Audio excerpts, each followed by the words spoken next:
Selamat pagi untuk kita semua, Bapak, Mama, jemaat Tuhan yang terkasih.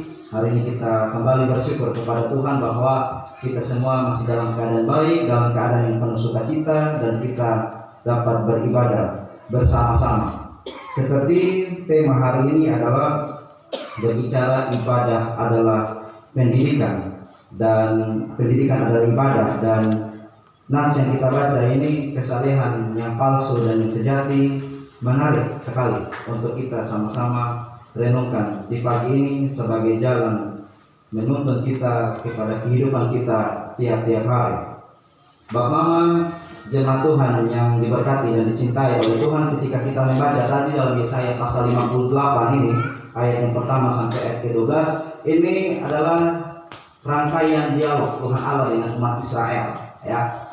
Dialog di antara Allah dan umat Israel yang dimana Allah menyanjung tinggi orang Israel punya cara beribadah kepada Allah.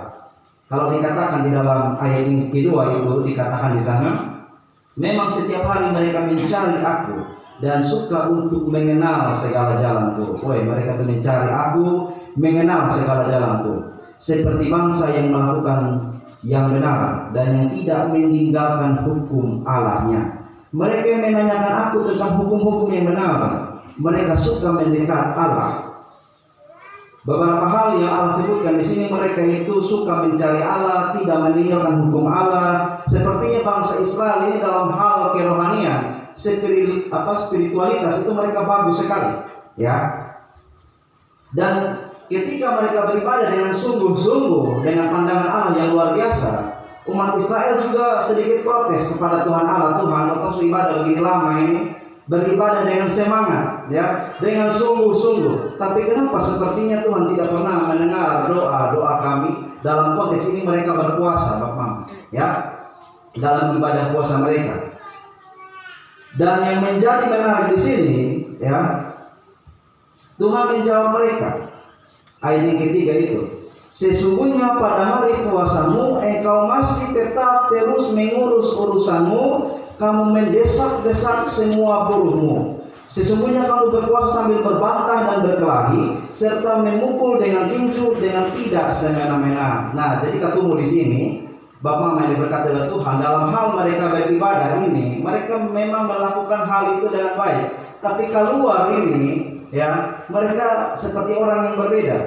Berbeda di sini adalah nanti gotong di gereja ini bab malaikat sudah tahu mana malaikat mana kita, ya toh. Nanti sampai keluar juga setan sudah tahu mana setan mana kita. Karena perubahan itu sangat signifikan ketika dalam gereja dan di luar gereja.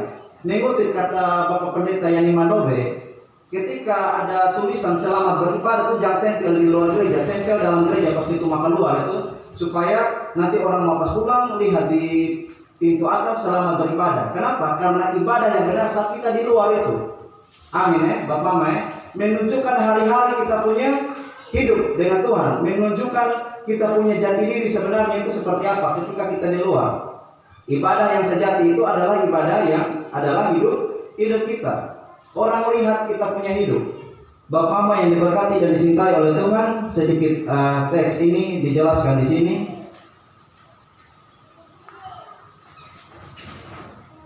Nas ini dibuat dalam bentuk dialog yang seperti disinggung di awal dengan dalam tanda kutip orang yang munafik, ya. Mereka menuntut Tuhan punya jawaban doa kepada mereka dengan apa? Rutinitas mereka. Mereka bungkus segala kejahatan mereka dengan rutinitas peribadatan mereka. Makanya Bapak Mama yang diberkati dan dicintai oleh Tuhan kita Yesus Kristus, ketika tadi tema adalah pendidikan itu adalah ibadah, semuanya hanya memiliki satu kata saja, yaitu tindakan. Tindakan dan perilaku itu penting sekali, Bapak Mama. Amin, ya. Sempat tadi malam kita bercerita dengan Bapak Isa dan teman-teman pemuda bahwa hari-hari ini Bapak Mama, jemaat Tuhan yang terkasih di dalam Tuhan, orang tidak terlalu suka lagi dengan omong terlalu banyak. Mengerti, ya?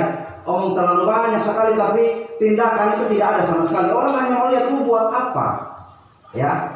Kadang-kadang kalau omong terlalu banyak buat tindakan tidak ada, itu orang langsung serang balik kita. Kalau omong baru buat, benar, ya? Begitu toh. Makanya saat kita mau mengatakan sesuatu, seharusnya kita juga melakukannya. Lagi beta kutip Bapak yang di Manobe punya khotbah. Ditanyakanlah kepada Bapak Pendeta bahwa Bapak Pendeta khotbah yang bagus itu seperti apa? Yang kita tulis lalu kita omong di jemaat, atau khotbah yang berapi-api atau juga berair-air? Bagaimana khotbah yang bagus? Gampang saja khotbah yang bagus. Lu khotbah apa lu buat itu. Sederhana ya. Kita bicara apa ya kita buat itu. Itulah khotbah yang benar dalam pemberitaan kita hari-hari. Bapak Mama yang diberkati dan dicintai oleh Tuhan kita Yesus Kristus. Satu kali di pedalaman ini ada satu gereja seperti kita begini, tapi bedanya gereja itu di dalam pedalaman sekali, tidak ada slide dan tidak ada organis begini. Jadi mereka itu biasanya menyanyi lepas saja. Nanti pendeta yang pimpin di atas mimbar dan jemaat ikut dari bawah. Karena pendetanya tua, Bapak Mama yang diberkati oleh Tuhan, dia mau mengajak jemaat untuk menyanyi lagu Jangan Lupa Nama Tuhan. Jangan lupa nama Tuhan, kau yang susah dan sedih. Pendeta akan menyanyikan lagu itu kepada jemaat. Nanti pendeta omong jangan lupa nama Tuhan, jemaat ikut dari bawah. Satu kali karena pendeta ini tua dan memang matanya rabun, dia harus pakai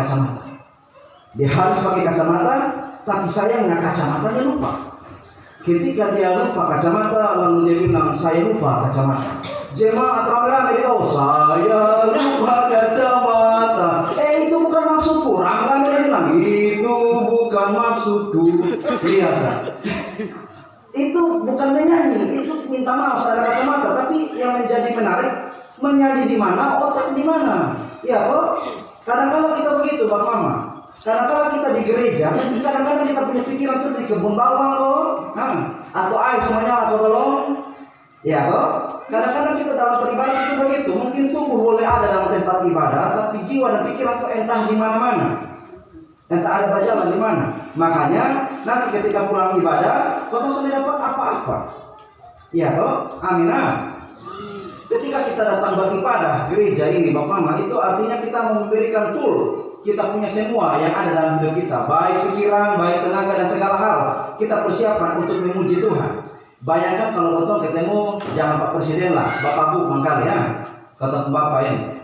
Kita ketemu Bapak Bu, itu tidak mungkin kita pakai dengan kaos oblong dan celana bola, benar kok? Kecuali mangkali di kebun. Kalau untuk pertemuan resmi itu mangkali kita perlu dengan celana kain, benar, sepatu yang baik, baju yang baik. Itu ketemu Bapak Bu saja. Apalagi ketemu Tuhan Allah yang cipta Bapak Bu. Amin toh. Bagaimana kita punya totalitas kepada Allah? Tahukah Bapak Mama yang diberkati dan dicintai oleh Tuhan kita Yesus Kristus? Allah yang kita sembah itu Allah yang hidup, Allah yang tidak pernah meninggalkan perbuatan tangannya. Siapapun orang yang paling Bapak Mama jemaat Tuhan sayangi, dia tidak bisa mengenal Bapak Mama lebih daripada Tuhan Allah mengenal Bapak Mama sendiri. Amin ya.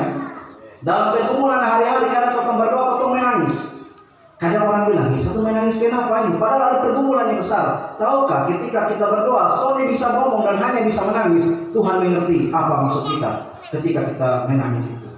Itu menandakan apa? Tuhan terlalu kenal kita, Bapak Mama.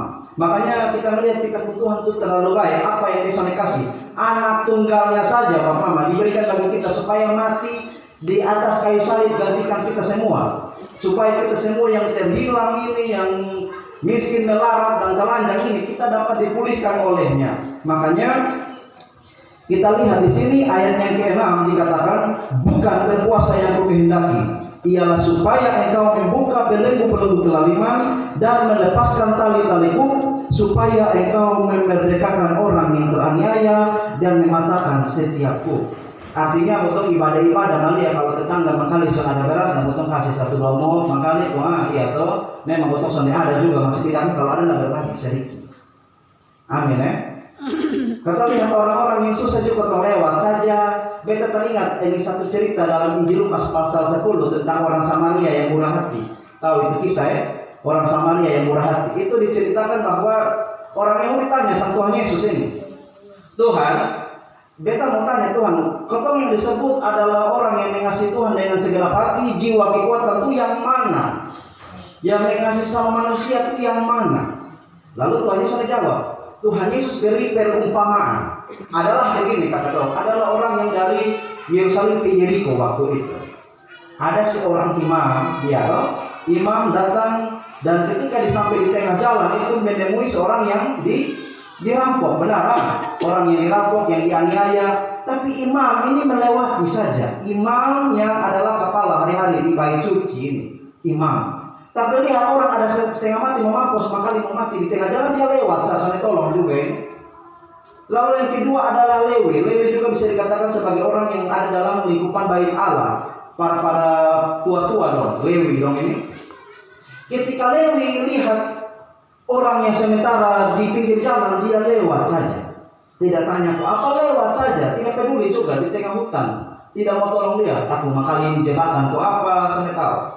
Tapi waktu itu ada perselisihan orang Samaria dan orang Yahudi, Pak Mama. Jadi orang Yahudi ini soleh cocok di orang Samaria.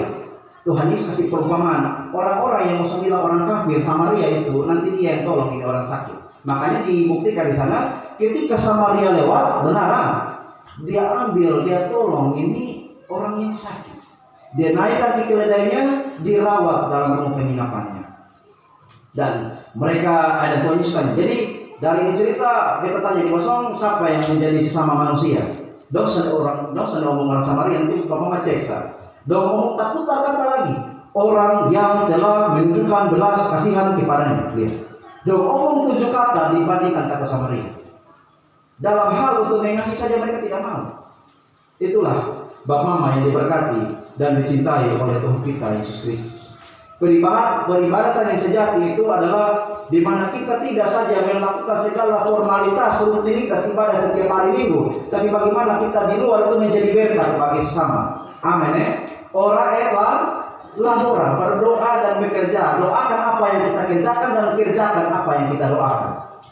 Saya percaya benar Tuhan akan memberkati kita dengan limpahnya.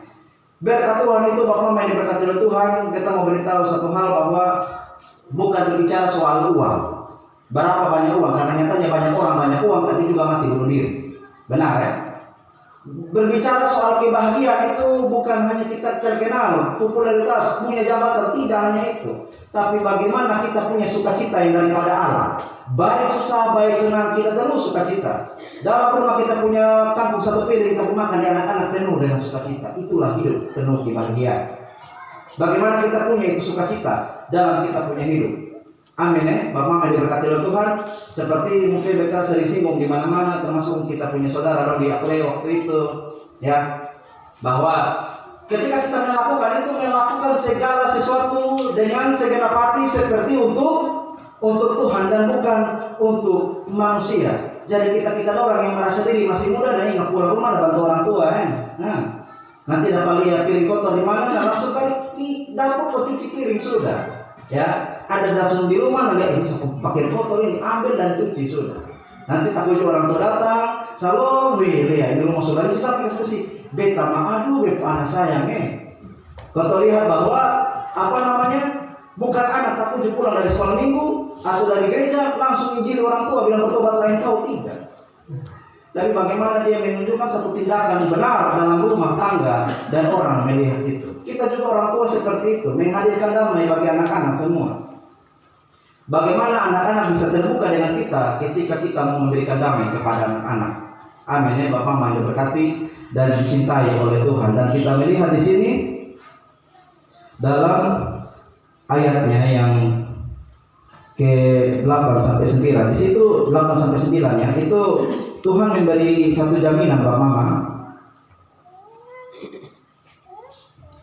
Tuhan memberi satu jaminan apabila ibadah yang dilakukan itu sama rata dengan tindakan, ya, orang yang melakukan ibadah sejati akan hidup bagaikan fajar setiap pagi, menerangi dan mengusir kegelapan. Kebenaran dan kemuliaan Tuhan akan mengiringi kehidupannya.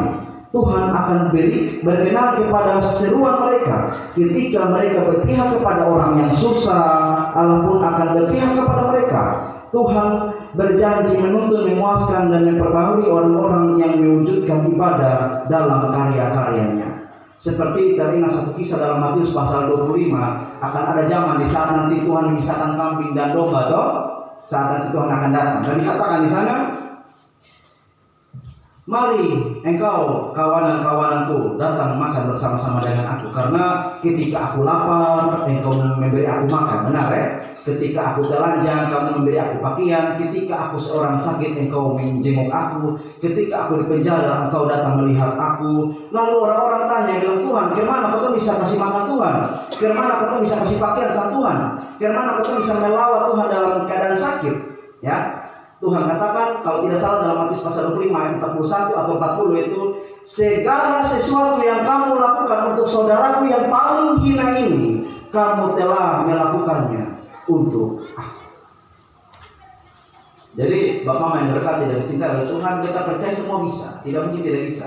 Hanya satu saja, apakah kita benar-benar mau dituntun dan dipimpin oleh Tuhan sendiri bagi kita. Segala sesuatu dalam kehidupan kita ini adalah memang misteri, Bapak. Tapi percaya kalau Tuhan yang pegang kendali, baik adanya. Seorang teolog namanya, lupa nama John Tolstoy atau siapa nama, dia mengatakan bahwa aku tidak tahu kemana Tuhan membimbing aku. Dia tidak tahu Tuhan mau dia di mana, tapi yang dia tahu Tuhan bimbing aku. Mengerti dari kata-kata ini, Bapak? Beta sudah tahu Tuhan mau beta di mana, tapi kalau kita tahu Tuhan yang mau beta, ujungnya baik. Maka di jalan belok-belok penuh batu kok, tapi kita tahu dia punya ending itu baik kalau Tuhan yang pimpin beta. Makanya Bapak yang diberkati dan dicintai oleh Tuhan, apakah kita hari-hari ini mau terus hidup dalam Tuhan punya pimpinan? Percayalah Bapak yang berkati dan dicintai oleh Tuhan Yesus, dalam keadaan kita yang paling sulit pun kadang-kadang itu Tuhan merubah menjadi kebaikan dalam hidup kita. Dan sebagai akhir dari renungan pagi hari ini, kita berbagi satu cerita Bapak yang berkati oleh Tuhan ya. Ini contoh saja, jadi kalau ada yang nama sama ada yang tersinggung, ini contoh saja ya. Ada seorang yang namanya Lambert ya, Lambert ini. Lambert ini adalah seorang penjaga raja yang sangat dipercayai. Namanya Lambert ini ya. Ketika Lambert ini satu kali diajak oleh raja ke hutan untuk berburu, Lambert ini mau curi-curi raja pun hati ya, dengan kasih barisi segala perlengkapan untuk berburu, entah itu senapan, panah, dan lain sebagainya. Malah Lambert ini kalau makan puji mangkali, dia soto ke mana ini panah dong, takut kena raja pun jempol kanan ini putus buah. Jadi Lambert ada sementara kasih barisi ini peralatan untuk buru. Soto kemana kena di Bapak Raja punya jari jempol bagian kalau tidak salah kanan, kena kanan ini ya, dan akhirnya jempol menjadi putus. Nah Raja emosi setengah mati lu nih, padahal ada seng-seng dia dulu ini tapi gara-gara kesalahan begitu dia marah Lambert setengah mati.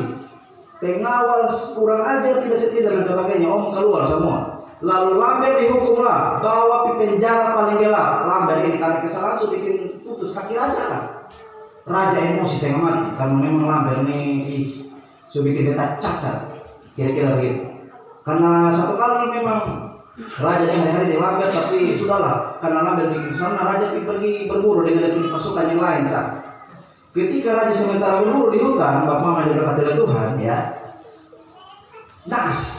di tengah hutan tuh ada suku-suku primitif, palang sandong di dalam hutan tuh, lalu bunuh semua ini pasukan, kas tinggal raja sendiri. Karena lo bilang raja ini menjadi kepala dan akan dipersembahkan kepada dewa waktu itu. Jadi raja dibawa di dalam suku primitif itu, Bapak dia ditaruh di sebuah kayu yang akan siap dibakar untuk menjadi persembahan kepada dewa mereka. Dia bilang ini persembahan kepada dewa. Lalu ini algojo yang membakar ini raja ini datang kepada Bapak kepala suku. Bapak, kami melaporkan bahwa kami siap untuk memberikan persembahan kepada dewa. Sama-sama dulu, tunggu. Raja ini kepala suku bilang, tunggu dulu. Coba lu cek ini satu dulu, dia kira-kira baik misalnya. Ya, artinya, kalau kau kasih persembahan yang cek kepada dewa, dia mau marah. Jadi cek dulu ini bahan persembahan dia baik misalnya. Cek, ternyata jempol ada putus yang tadi Lambert bikin itu.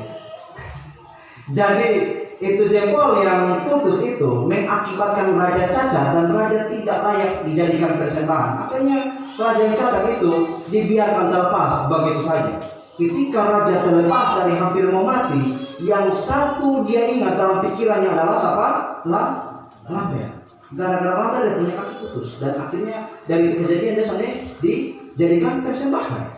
Ketika raja dengan puji Tuhan senang sukacita sekali datang ke penjara paling bawah, penjaga lebih ini bapak raja kenapa ini senang sekali. Ketemu lamber paling bawah, langsung bapak raja lamber makasih banyak lamber gara-gara lu ini ada senang tapi masih marah juga kaki putus ini nah. Gara-gara lu ini tapi kita mau bersyukur karena tadi waktu di hutan kita sudah jadi dibunuh. Kenapa bapak raja? Karena ada suku pengintip lihat kita punya kaki cacat gara-gara lu buat ini kasih gigi asam mati senang. Nah ketika lamber mendengar itu, lamber juga terima kasih bapak raja. Kenapa perlu terima kasih kepada tahu dalam penjara ini? Terima kasih bapak karena bapak sudah bawa berita. Karena kalau bapak bawa beta yang angus bapak. Ya jadi bersyukur bapak pasti nggak beta dari penjara kalau beta sudah ikut. Kalau beta ikut beta sempurna begitu kita harus jadi persamaan beta apa hidup ini. Menggambarkan bahwa kadang hidup itu kelihatannya sulit. Ada hal-hal yang mungkin kita lihat itu setengah mati. Tapi tahukah kalau kita memang bersandar kepada Tuhan, berharap kepada Tuhan, itu semua Tuhan bisa jadikan seperti lebih baik ke depan. Seperti lagu tadi yang dinyanyikan, terus berharap dan berdoa, Allah pasti mampu memberkati. Firman Tuhan memberkati kita. Amin. Baik, Bapak Mama yang diberkati dan dicintai oleh Tuhan, jemaat Tuhan, saya undang kita semua untuk bangkit berdiri.